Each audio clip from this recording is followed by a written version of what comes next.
Be'ezrat Hashem, de ce cours, on va parler bien sûr de la paracha, mais également d'un événement très important.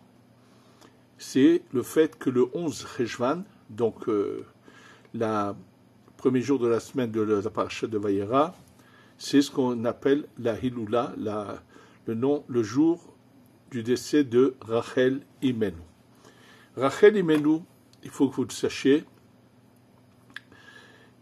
est une personne qui a vécu dans ce monde, mais qui était d'une sainteté depuis son enfance, depuis une grande âme qui est descendue, qui a été finalement la réparation de une des sphères les plus importantes qu'on appelle la Malchut, la Shechina. Et d'ailleurs, une fois que le nombre de tribus que Yaakov doit avoir arrive à au chiffre qu'il faut par la naissance de la dernière tribu qui est Binyamin, en fait, quelque part, ça y est, ce que la Shechina avait besoin, puisqu'on va le voir plus tard que dans le désert autour du tabernacle du Mishkan, si les tribus vont être autour pour préserver et protéger la Shechina, à la naissance de Binyamin, Rachel quitte ce monde et prend sa place dans la dernière sphère de la Hatzilut, qu'on appelle la Malchut, la Shechina, qui a plusieurs noms, Knesset Israël, et en fait, son âme monte devenir le symbole par lequel vont descendre toutes les âmes du peuple d'Israël.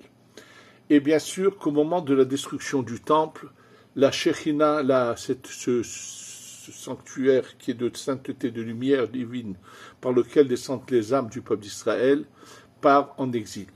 Mais ça a un moment où ça va se finir, et ce processus de fin du galou, de fin de l'exil, s'est enclenché déjà depuis longtemps, et c'est pour ça qu'il y a a commencé un retour vers Eretz Israël bien avant l'Holocauste, et ce qui s'est passé malheureusement à la Shoah, c'est ce qu'on appelle la Nessira, c'est-à-dire que c'est passé un événement qui est une sorte de mort avant la naissance de quelque chose,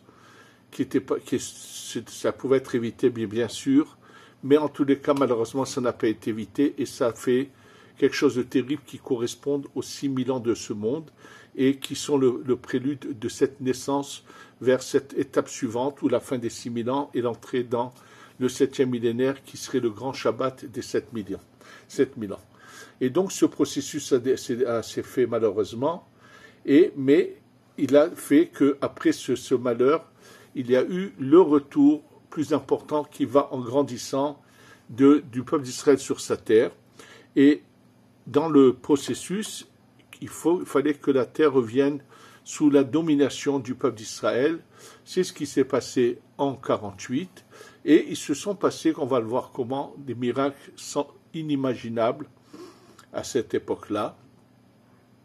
Ensuite, il y a une deuxième étape où la continuation de reprendre tout Eretz Israël a continué au moment de la guerre des 6 jours, où je vais tout de suite vous faire part de certains événements à ce moment-là, des choses qui ne sont pas connues du public, mais qui étaient en coulisses.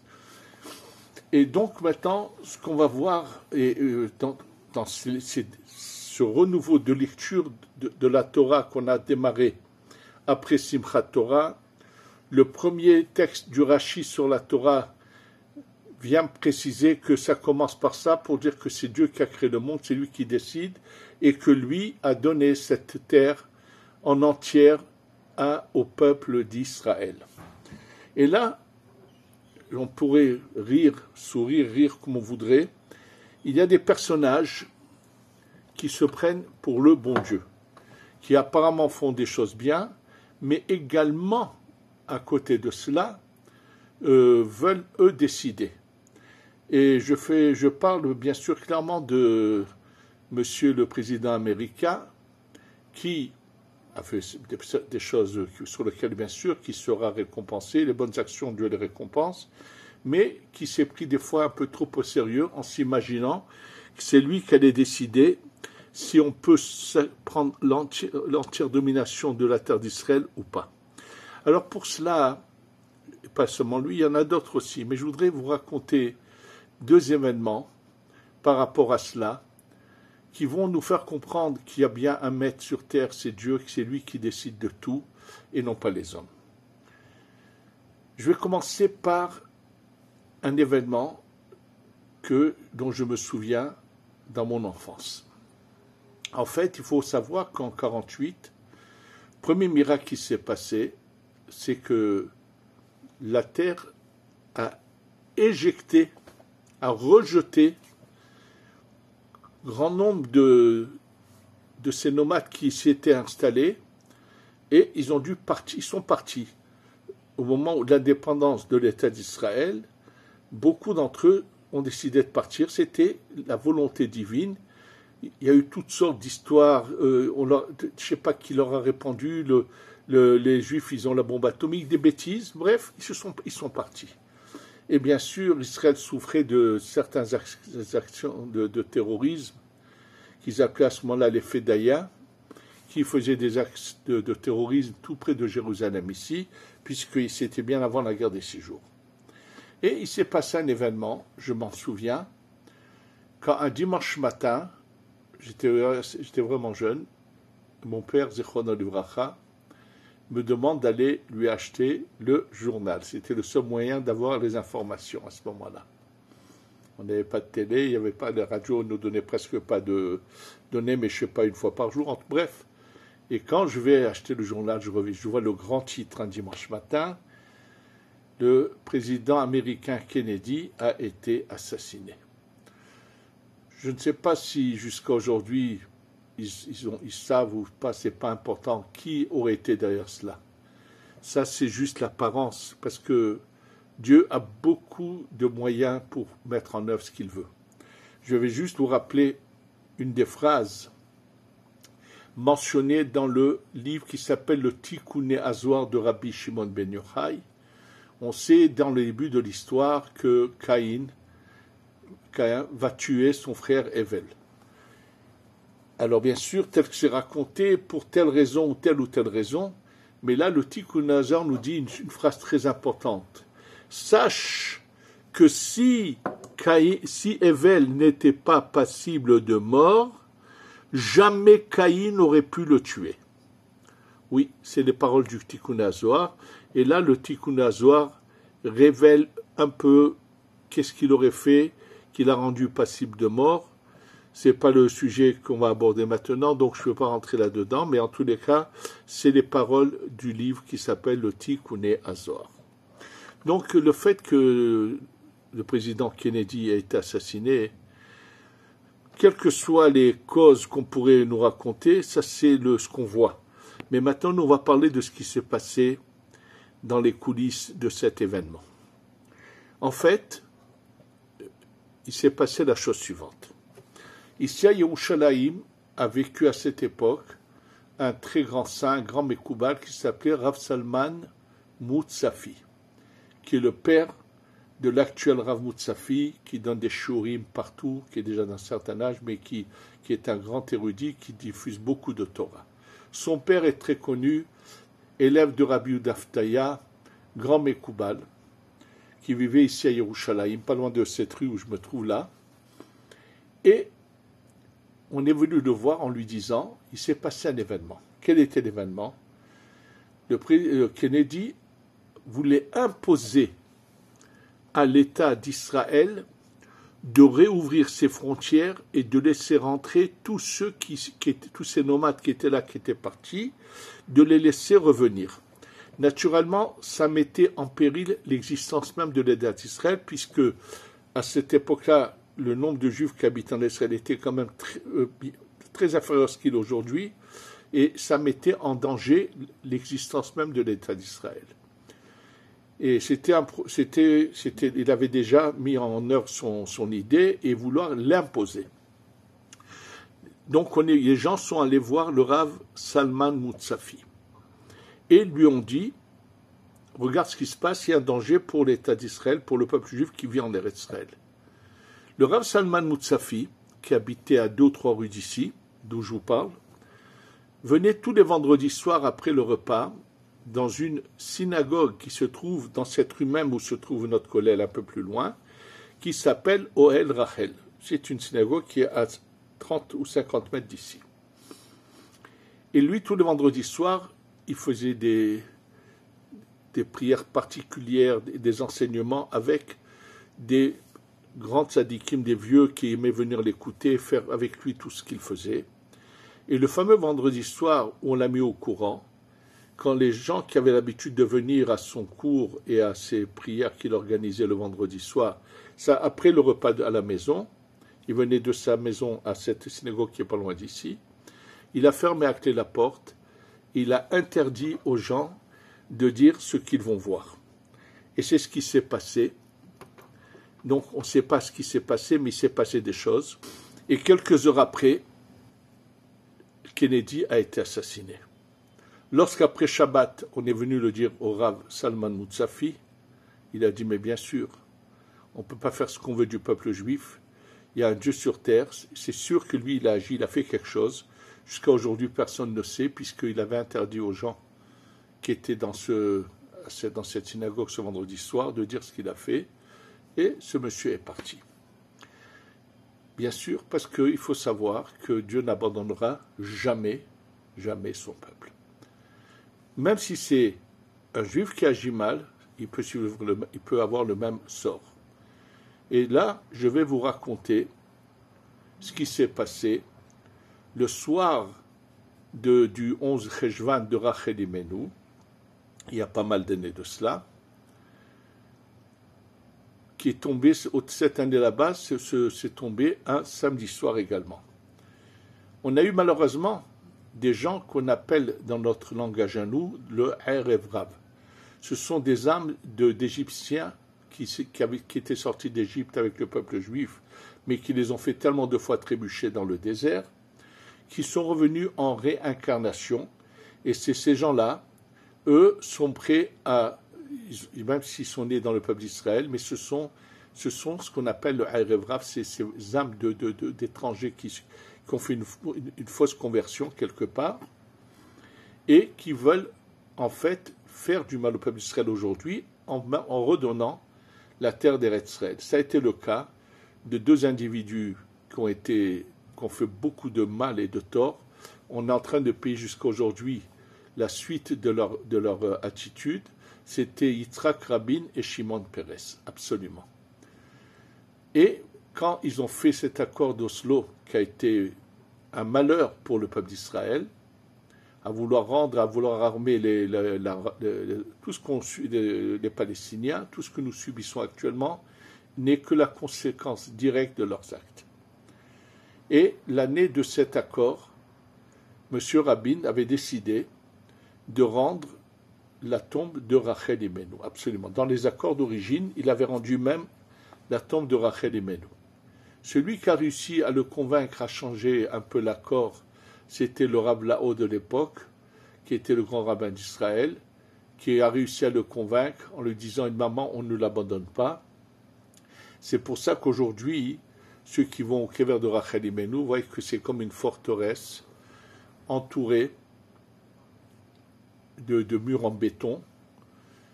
C'est devenu vraiment... Bon, mais il avait donc changé. Maintenant, la fameuse année, moi je peux vous dire que chaque année, pendant Baruch Hashem depuis des années, puisque je suis en Israël depuis presque 50 ans, presque chaque année pratiquement, depuis que j'habite à Yerushalayim, j'allais le soir de Rachel Imenu sur une rue qui est pas loin d'ici, où il y avait des bus qui venaient, qui nous emmenaient jusqu'à la tombe de Rachel. Il n'y avait pas cette forteresse, c'était qu'on était sur la route pour aller vers Bethléem. Sur la droite, dans les champs, il y avait cette petite bâtisse avec sa coupole qui était la tombe de Rachel Imenu.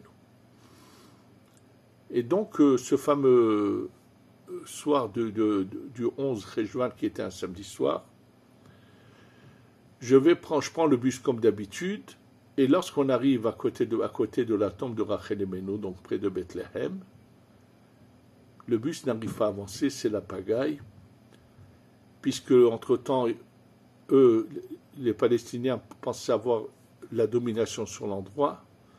Donc, à un moment donné, le bus s'arrête, lui dit, vous descendez, vous marchez. On a dû marcher, je ne sais pas combien à pied. Et sur le bord de la route, c'est-à-dire devant les maisons qui étaient là, on était regardé par ces nomades en pensant qu'ils avaient de nouveau repris cet emplacement.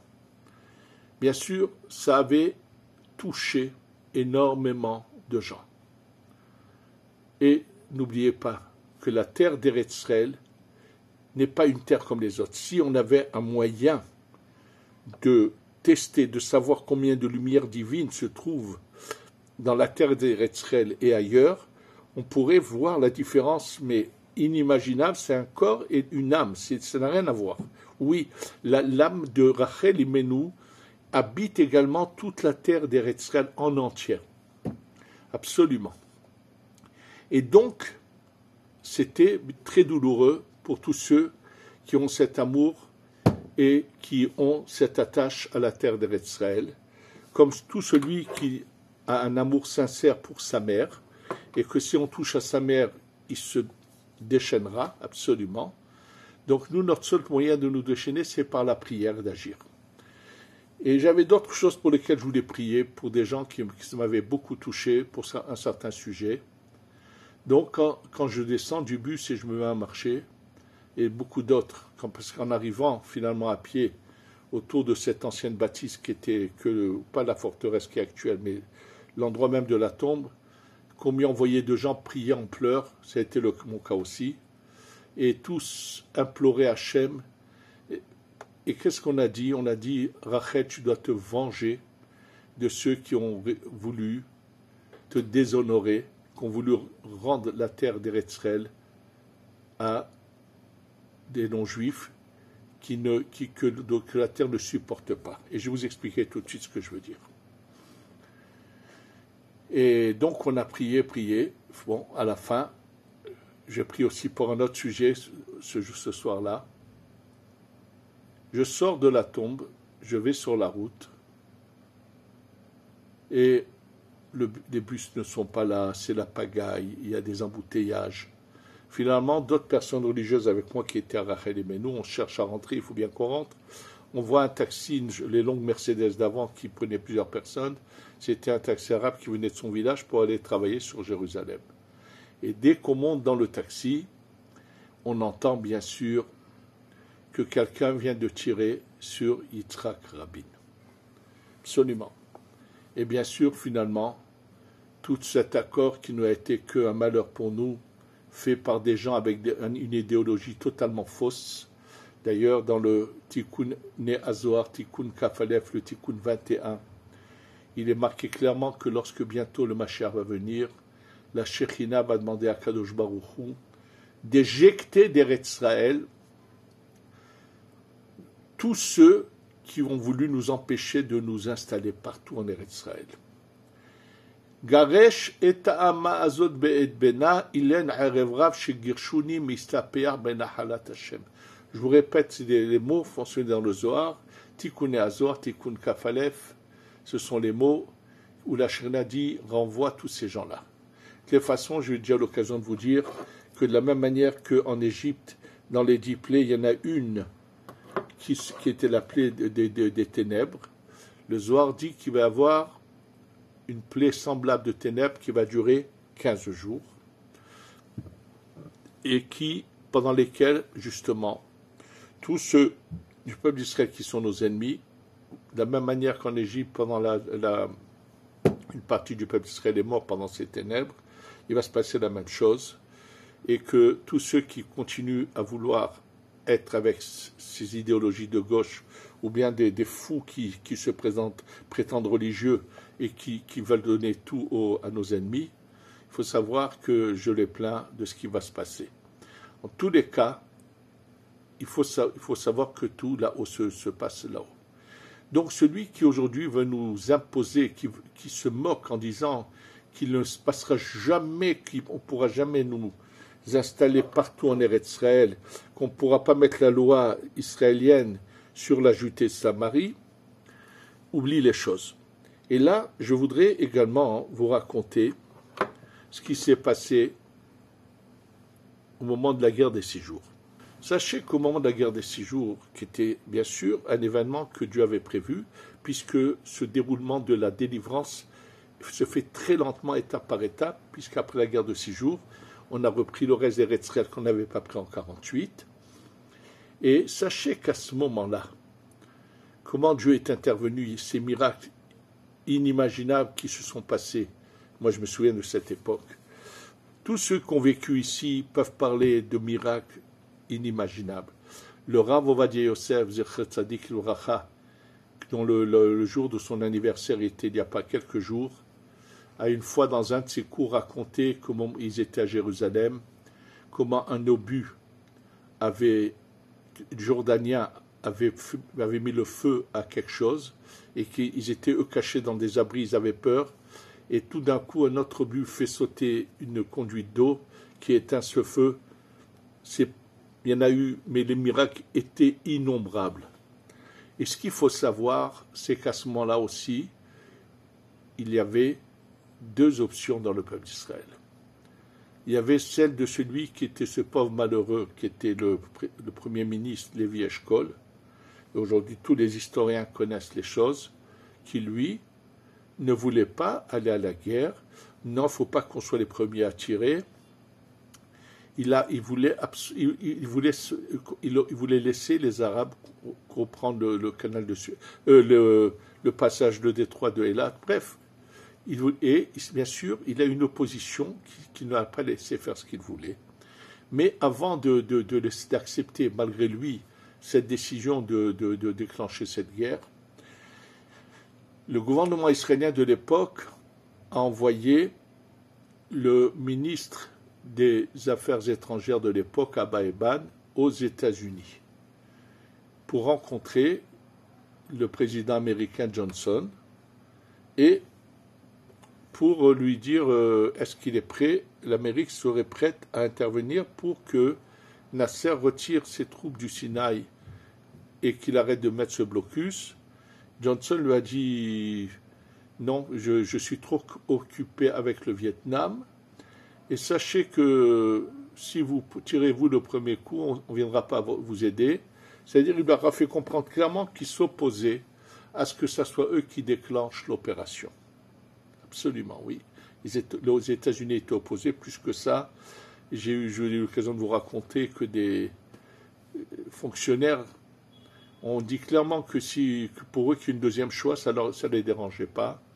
Et quand on ne fait pas cas de personne, mais on respecte Dieu et qu'on a confiance en lui, c'est passé ce qui s'est passé. Il faut savoir que toute cette force nous vient d'un événement extraordinaire qui se trouve dans la paracha, absolument.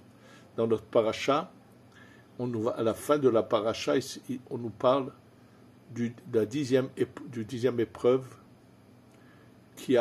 que a dû affronter Avraham Avinu. Hachem n'a jamais voulu lui dire de tuer son fils. Juste qu'Avraham n'avait pas compris ce qui était caché, mais Hachem voulait qu'il ne comprenne pas pour qu'il puisse surmonter cette épreuve. Et quand il l'a surmonté, grâce à ce sacrifice qu'était prêt Avraham de faire vis-à-vis de son fils, tous les jours, nous mentionnons cet événement qui est une protection totale pour nous. D'où l'importance, je voudrais le dire à tous ceux qui malheureusement font une erreur, qui s'est répandue surtout dans le monde ashkénaze, qui dans la prière saute le début de la prière, alors que c'est clair dans les écrits du Harizal qu'il ne faut pas du tout que cette partie soit sautée. Le monde séfarade à l'origine n'a jamais sauté ce passage-là, qui est le début de la prière qui commence par l'histoire du sacrifice de Yitzhak que Avraham devait emmener. Oui, Vaya haradevarim haele veha Elohim nisat Avraham. Nous devons le lire tous les jours. C'est le départ de notre prière parce que c'est le mérite qu'on peut réveiller, qui peut nous protéger. Donc on a une protection très particulière de Avraham, Yitzhak et Yaakov, et c'est pour ça que nous commençons par cela tous les jours dans notre prière. Que réellement s'est-il passé par rapport à cet événement que Avraham Avinu reçoit comme épreuve d'Hachem? En fait, ce que je veux vous dire, est ramené par le Rav Nathan Adler, par beaucoup d'autres commentateurs. Avraham Avinu il était devenu tellement d'une pureté, d'une sainteté, que ses organes le géraient et lui montraient ce qui est bien ou n'est pas bien. Par exemple, au début de cette paracha, lorsque Hachem vient rendre visite à Avraham Avinu après qu'il a fait la circoncision, la Brit Mila, et là, Avraham, qui a l'habitude de faire du hesed, de la bonté, de recevoir, est triste de voir que personne ne vient ce jour-là, il fait chaud. Et Hachem avait fait ça pour qu'Avraham reste à l'intérieur, se reposer, mais Avraham ne veut pas. Et Hachem lui rend visite, il lui parle, et pendant qu'il est en train de parler avec Akadosh Baruch Hu, Avraham s'arrête, il voit des gens de loin, et il dit à Akadosh Baruch Hu, attends-moi. Qu'est-ce qu'on apprend de lui? Qu'il est plus important de s'occuper d'invités, attention, il s'agit d'inviter des gens qui n'ont pas où aller, des gens qui n'ont pas où être n'ont pas où faire Shabbat, des gens qui sont dans la nécessité, c'est plus important de s'en occuper que de parler avec Akadosh Baruch. Et on l'apprend d'Avraham. Bien sûr, et Avraham, d'où l'a-t-il appris? Pendant qu'Hachem lui parle et qu'il voit ces gens-là, il voit que son corps, ses jambes veulent courir vers ces personnages. Et donc, pour lui, ses organes le dirigent. Tout se passe très bien. Lorsque Avraham arrive au moment du sacrifice, c'est marqué les mots suivants. Après qu'il attache son fils et qu'il le pose sur l'autel, c'est marqué « Vaishlach Avraham et yado, vaikar tamachelet ». Avraham a envoyé sa main et a pris le couteau. Ça n'a aucun sens, cette manière de parler. Il fallait dire tout simplement « Vaïka ». Il a pris le couteau, ça veut dire « Vaishlach ». Avraham a envoyé sa main. Si on envoie la main, ça veut dire qu'est-ce que c'est? En fait, ce qui s'est passé, à ce moment-là, quand Avraham veut prendre le couteau, sa main reste presque paralysée. Elle veut pas aller vers le couteau, sa main. Il doit faire un effort considérable pour forcer sa main à aller vers le couteau. Qu'est-ce qui se passe à ce moment-là? Avraham s'est mis à pleurer. Il a dit, mais depuis des années, mon corps me guide et me gère vers ce qui est bien, vers la volonté de Dieu. Et là, peut-être j'ai dû me tromper, peut-être combien de fois j'ai dû faire une erreur, puisque voilà que maintenant, Dieu m'a dit de sacrifier mon fils, et ma main ne voulait pas prendre le couteau. Et bien sûr, il pleurait, et il a quand même, et puis Hachem finalement l'arrête. Et attention, il avait beaucoup de questions, Avraham. Je ne comprends pas. Quand je t'ai dit que ce soit Eliezer, mon serviteur, qui continue, tu m'as dit non, quelqu'un qui sort de toi. J'ai enfin un enfant, miraculeusement, et ça va être la continuation pour le peuple d'Israël. Et qu'est-ce que tu me dis? Ah mais non, sacrifice. Avraham n'a posé aucune question. Il a d'abord agi. Quand une fois que Hachem dit non, ne fais rien à ton fils, donc il a écouté, il a surmonté l'épreuve. À ce moment-là, il dit à Hachem, est-ce que je pourrais avoir des explications, comprendre? Hachem lui dit, bien sûr. Il lui a dit, moi, qu'est-ce que je t'ai dit? Je t'ai dit, ha'alehu, fais-le monter en sacrifice. Je t'ai pas dit sacrifie-le. Je t'ai pas dit hakriveu. Toi, tu as cru que le fait qu'il fallait l'attacher et le mettre sur l'autel, ça voulait dire qu'il fallait le sacrifier. C'était pas du tout ça mon intention. Hachem a fait exprès que Avraham ne comprenne pas pour qu'il puisse surmonter l'épreuve. Et c'est ce qui s'est passé. Donc, il lui dit, non, ce n'était pas du tout ça ma volonté. Mais il y a quelque chose de caché derrière tout cela. Qu'est-ce que voulait Hachem par cela? On nous raconte qu'il a attaché, Vaya'akod et Yitzhak beno.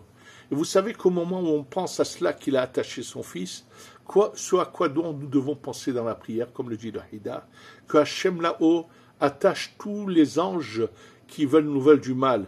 Ça veut dire, il faut savoir qu'aujourd'hui, les anges, le monde entier sont représentés par des anges là-haut. Il y a une nation qui, elle, qui est au-dessus de sa tête, c'est l'ange qu'on appelle le Samermem à la fin. On l'appelle le Samermem. Oui, l'oncle Sam. Absolument, Samermem. Sam, c'est Samermem. Et en fait, il faut savoir que oui, l'ange qui est au-dessus de la tête du président américain n'est autre que le Samermem.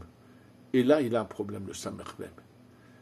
Il voit que le troisième temple est pris, il va bientôt descendre. Alors, bien sûr, c'est ça qui l'a incité à faire beaucoup de bien avec le peuple juif. Mais d'un autre côté, son ange voit là-haut que si on met la domination sur toute la terre d'Eretz Israël, ça y est, on déclenche le processus totalement. Et si la Géoula arrive, alors eux, c'est leur fin. Absolument. Donc, il va l'empêcher que ça se passe. Mais Hachem, il a tout prévu.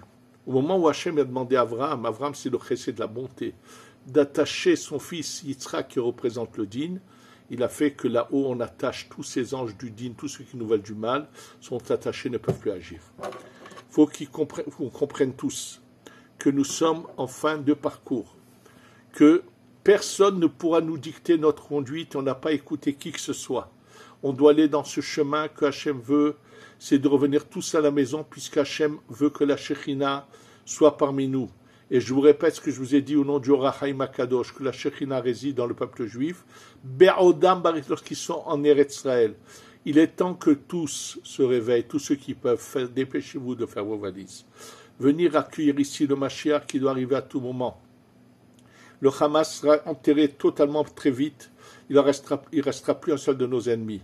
Et de la même manière qu'en 48, la terre a éjecté tous ceux qu'elle n'avait pas envie, ça va continuer. Et au contraire, tous ceux qui méritent, et des enfants de la Shekhinah, bien sûr qu'ils vont s'installer.